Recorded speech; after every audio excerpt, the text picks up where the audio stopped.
So it's invisible though, I think. Lovely Kirby background there with post montage. Kirby, of course, great Fantastic Four. And then Silver Surfer. Hey. Wow. Hey. Huzzah. All the different sounds we get from this. Inhumans. Hey. X-Men. Yes. Original X-Men, of course. Hulk. Just looking for the location. Spider-Man. Now you might say, Jack Kirby created Spider-Man. Why is that in X-Men's film? That's not what he's talking about. But of course, Steve Ditko and Stan Lee attributed him creating, but Jack was there. And of course, that's the most famous image, isn't it, of Spider-Man that we see in Amazing Fantasy 15. Jack Kirby drew that. Have we all seen the one that Steve Ditko drew? That's Steve Ditko's quote from Amazing Fantasy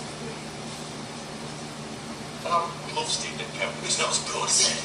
And that was rejected in favour of probably the most iconic image you'll ever see. I think that's an interesting case in point about how Jack Kirby's name doesn't get out there. Because that image, especially when the Spider-Man film first came out the first time round, it's been rebooted again since, that image was in every newspaper. And really, when an image goes in any publication, show underneath, half line. And a number of times that image appeared without Jack Kirby's name anywhere near it. And it actually appeared in a number of very high-profile newspapers with art by Stan Lee. Which, always makes Kirby fans happy. Sergeant Fury. Yeah. Of course, Sergeant Fury becomes Nick Fury, who's an enduring character, isn't it? He might look a little bit different now in the Avengers films, but Kirby character. Thor. Hey. The Adventures. Yeah. That was the best reaction I've had all day.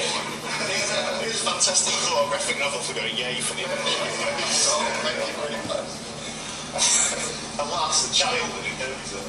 Of course, all Kirby characters was Ant-Man, Captain America, Iron Man, Thor, New Gods! Fourth World, Mr. Miracle, Throw People, New Gods, Jimmy Olsen.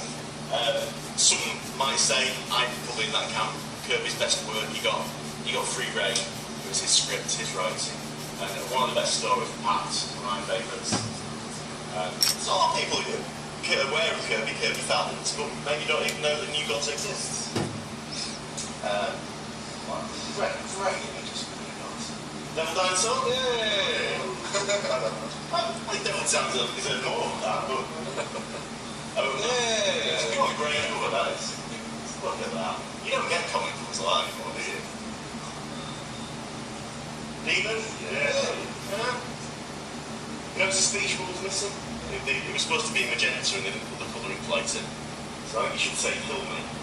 But he just said nothing. It actually got published like that as well.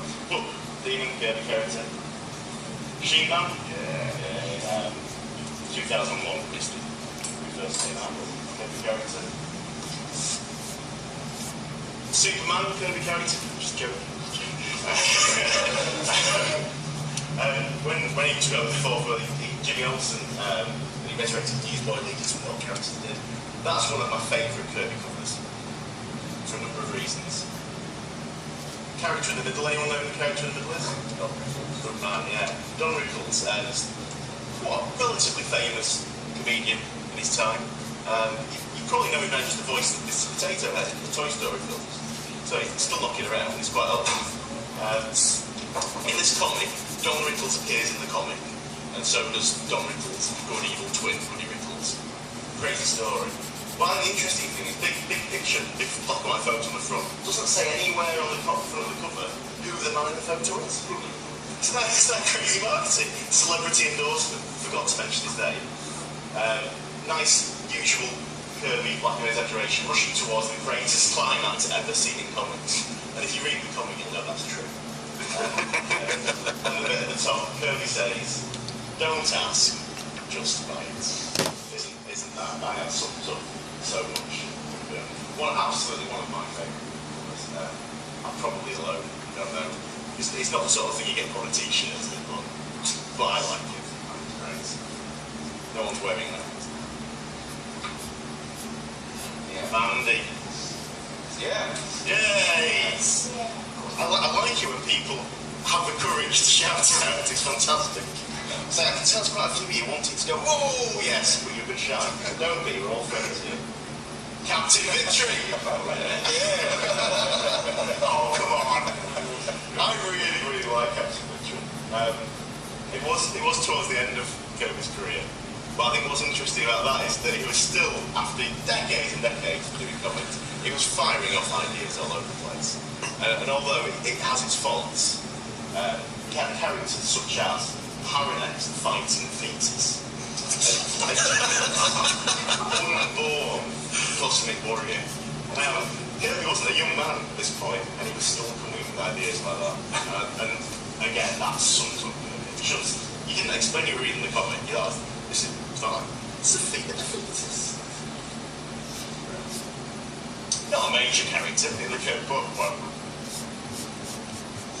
So, Jack Kirby, now that was a whistle-stop tour of literally a dozen or so characters. Kirby created hundreds of characters.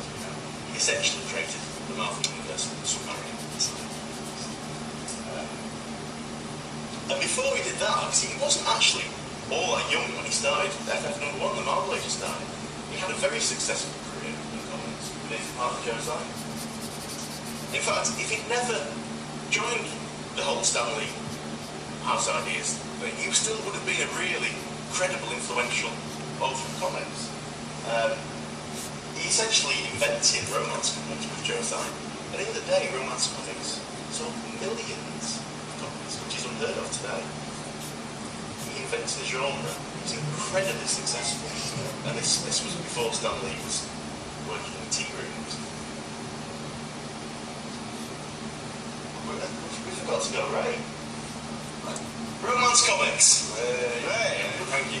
Romance comics, and look, if you look back on them, some beautiful art there. And a lot of the Marvel artists that draw superheroes, the women are only so good in those superhero comics because they cut the teeth drawing them out of the romance comics. You don't see them so much now, do you? It's a shame. Newsboy Legion? Yeah. Captain America. Yeah. Captain America #1.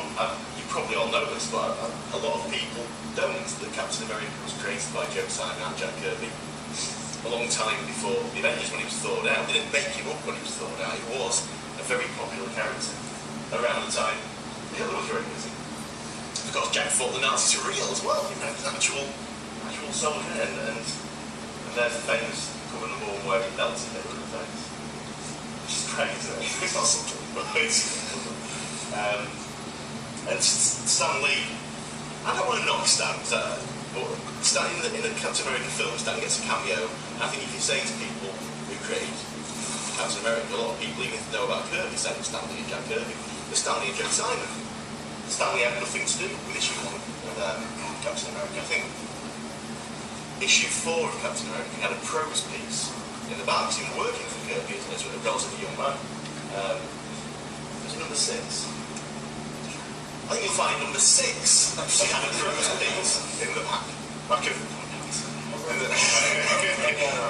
We'll cut that out.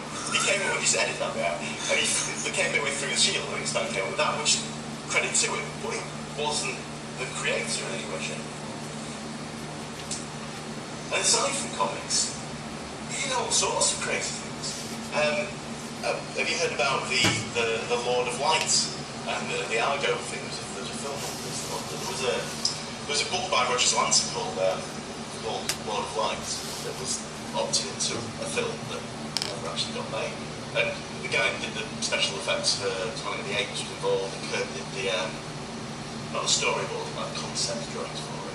And it was a very ambitious project. It was going to be this film about all these crazy science fiction, pseudo-religious images, and it was going to be made into after the film was done, the sets from the film were going to be used and made into a theme park. A Jack Kirby theme park. How great. It was going to be called Science Fiction Land.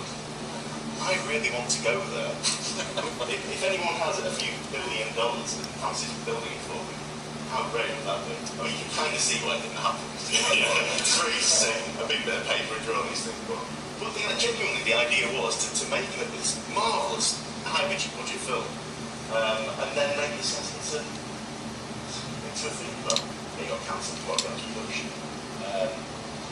But then, of course, the information from the storyboards Kirby did were used in a CIA plot to get sources out of Iran.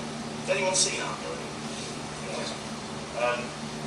Well, the thing that I think annoys me most, that Kirby's done all these things, created all these characters. He was a great guy, very influential. And really, when people say comics, the next breath, you should be talking about Jack Kirby. You should, really. And I don't mean this is a disrespect to any other artist or writer.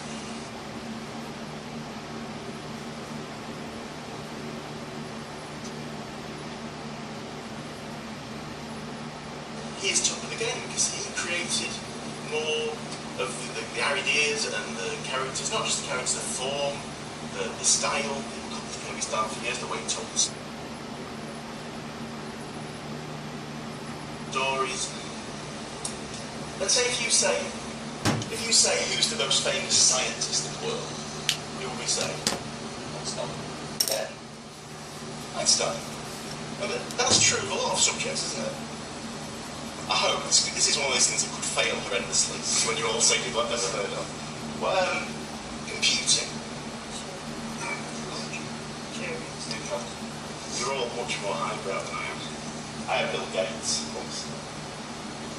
But yeah, Steve Jobs during Bill Gates. There's a number of 2 or 3 people at the top of the field that come to mind, isn't there?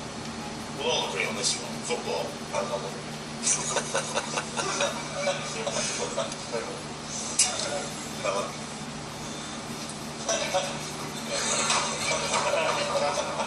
Kevin Keegan.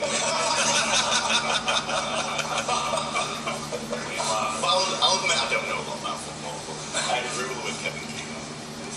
To be honest, the only footballer I've heard of. Rock and roll is. Hey! King of rock and roll. Boxing. That's a great Kirby nomenclature. I think that's possibly in Kirby's reference file somewhere. Comics.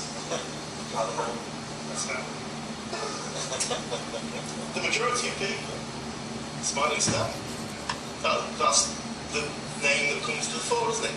Comics. If you know a little bit about comics, Stan Lee.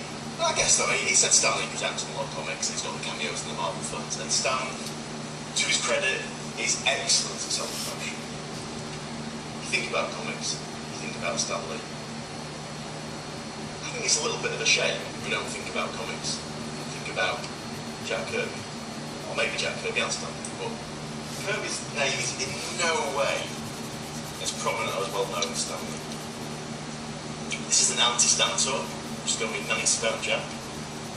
We're going to put Stan to one side. But why isn't Jack Kirby as well known as Stan Lee? Why don't these kids, when you ask them, all 2 or 3 of them at least, go, oh, you created Captain America? What? That Avengers film, that was Jack Kirby. We all have Avengers lunchboxes, and Captain America backpacks, and Hulk trainers. That's all I had a Hulk watch recently. I really wanted it. It was too fast. There's some great merchandise out there. But the majority of the kids that are wearing it, head to foot Jack Kirby. I don't know who he is. I think that's a pretty unusual circumstance, isn't it? If you're a big Harry Potter fan, you know J.K. Rowling. If you're a big Lord of the Rings fan, you know Tolkien. And they were creators that created probably one franchise, one lot of memorable characters. Jack created hundreds. Do we know who this is? We're a great audience. Why isn't he well known when he's got so many influential fans? When he was alive and after his death. Frank Zappa. What has happened to music? Paul McCartney, that's Kirby behind the scenes at a Wings concert. Beatles, Paul McCartney, Kirby fans. mentioned it, whether it's a titanium song, is that right? That's Jack giving Paul and Linda a piece of artwork to do for the book. Magneto, Paul and McCartney. Paul and